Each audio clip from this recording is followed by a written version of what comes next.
Alam niyo po, malapit na ang SONA mga alam niyo po 'yan.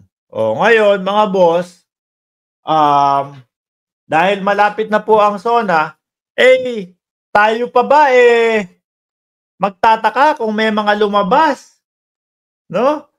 Kung may mga lumabas na mga magra-rally diyan. Although hindi na po natin naririnig na nagra-rally pa masyado si Renato Reyes, mga kababayan, 'no? Medyo bihira na, siguro medyo umo-okey-okey na si Renato Reyes, 'no? Sabi siguro, "Aba, maganda ang ginagawa ni Pangulong Bongbong Marcos. So ako, mananahimik muna pansamantala. Lalabas ulit ako doon sa susunod na magiging presidente." Alam niyo po si Renato Reyes, wala ho yatang naging gustong presidente 'yan. Kung nabuhay ho 'yan noong panahon ni Emilio Aguinaldo, mga kababayan, malamang pati si Emilio Aguinaldo ho, ni-rally niyan. 'Di ba, Sir Red? Pati ho si Emilio Aguinaldo ni-rally ni Renato Reyes. So ngayon po, mga kababayan, eto naririnig ko lang ho, sa pangunguna ni Attorney Vic Rodriguez yata, tama ba Jordan? Sa pangunguna ni Vic Rodriguez yata, magkakaroon ng rally.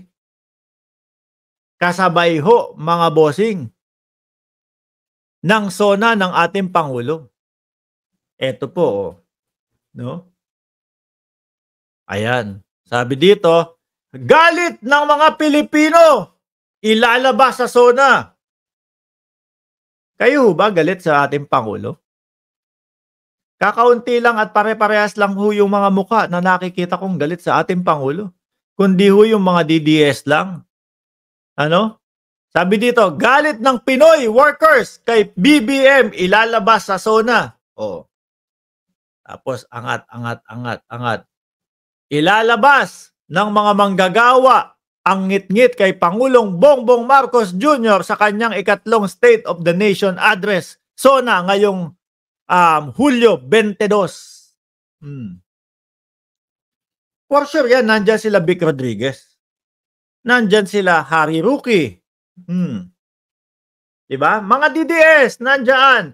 Sila na po ang pumalit na bago. Sila na po ang bagong pumalit kay Renato Reyes. Kaya nga sabi ko ho sa sarili ko, aba si Renato Reyes na kontento din sa ating presidente. Nakahanap din ng katapat na presidente na hindi niya irarally. Ang mga pumalit naman po, eto. Mga DDS naman po, mga kababayan. Ano kayo dyan? Mga rallyista na lang kayo dyan. Anong nangyari sa buhay ninyo? Rally dito, rally doon. Tas paunti ng paunti naman kayo. Si Vic Rodriguez, hindi niya lang nagustuhan yung binigay sa kanya na pwesto ni BBM kaya umalis. Tapos nagkakaganyan na siya. Gusto niya yata isang departamento, sabi ni John Felix Aliling. No. Malamang yan, nandiyan di si ano pangalan nun? Si Glenn Chong. For sure yan, kapag ka nag-rally, si Glenn Chong, ang sisigaw na naman niya. Yung kaibigan ko na si Richard Santillan, anak ng tinapa, ilang taon ko nang naririnig, yun pa din ang nirarally.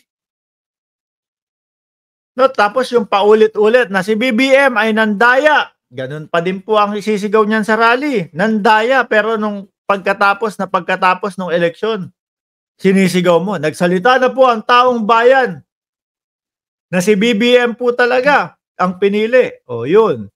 Hindi nakuha ang gusto. Ngayon, rallyista na lang po, mga kababayan. Sabi ni Kaloyan Lily Trinidad, sila lang ang galit sa ating Pangulo. Correct. No? Galit ng mga DDS kay PBBM, ilalabas na sa SONA. Bakit di po ba nalabas sa Mautog? Correct, Totoo yun. Mga kababayan, simulat sa pool pa lang ho, nung nag-umpisa pa lang yung Mautog na yan, Gina ho sila Kaya lang mga bossing, yung galit nila, wala hong nakaakibat na ebidensya, mga kababayan. Kaya ang nangyayari ho, mga boss, ayun, paubos ho sila ng paubos. Mark, pwede bang sa bawat episode mo, magpakita ka ng slide ng bawat ginawa ng mahal na Pangulo, sabi ni Hermy Mendoza. Yung mga ginagawa po ng Pangulo, makikita nyo po sa community nitong Facebook na ito, mga kababayan. Di ba? Ito, mga gugulo lang ho itong mga ito eh. Mga pamanggulo lang ho ito, mga kababayan. Tingnan nyo ho, sino-sino sila. Mga sama-sama dyan. Yung mga sibak. Ano? Yung mga nasibak sa palasyo. Baka naman kasi hindi nyo ginagawa yung ano nyo, trabaho ninyo. Kaya kayo mga napatalsik dyan, kaya kayo mga naalis dyan. Tapos ngayon, punta kayo sa kalsada, rally, oh. Kayo ang bagong Renato Reyes. Nawala nga si Renato Reyes, pumalit naman kayo. Grabe si Ma'am Lorelai. Nakakahiya maging DDS, alipores ni Duterte. They are idiots. Correct. Ano? Ang hihina nyo. Yang mga DDS, wala nang masabi, mabuti kay BBM. Kaya kahit matagal na, iniuungkat pa din. Paikot-ikot na lang ho sila dyan, mga bossing. Paikot-ikot. Pagka hindi umubra yung pulburon video o kung ano man pulburon, iba na naman. Pinagmumura yung mga DDS nung mukhang Lego. Sino yun? Alam ko pinagsisigawan ni Morales, yung mga DDS vlogger. Eto. So, speaking of na nga, merong hindi invited, hindi kasali. Sabi ng ating dating Pangulong Rodrigo Duterte, hindi ko nga alam kung imbitado ako eh. Sa tingin mo, kailangan ka pang imbitahan? Sa lahat ng mga nakikita natin na isinisigaw ninyo, sa maisog ninyo, sa mautog ninyo, kailangan nandun pa ho kayo? Hindi na ho yata. Siguro, sir, dating Pangulo, since naman may mga pinaplano kayo na mag-rally ho sa SONA, invited kayo dun sa labas, magsisigaw, magrarally. Sigaw nyo ho ulit dun yung bangag ang ating Pangulo, sigaw nyo ulit yung nagdudurog ang ating Pangulo dun.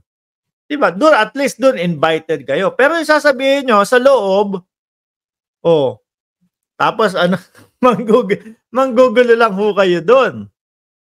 I am not even sure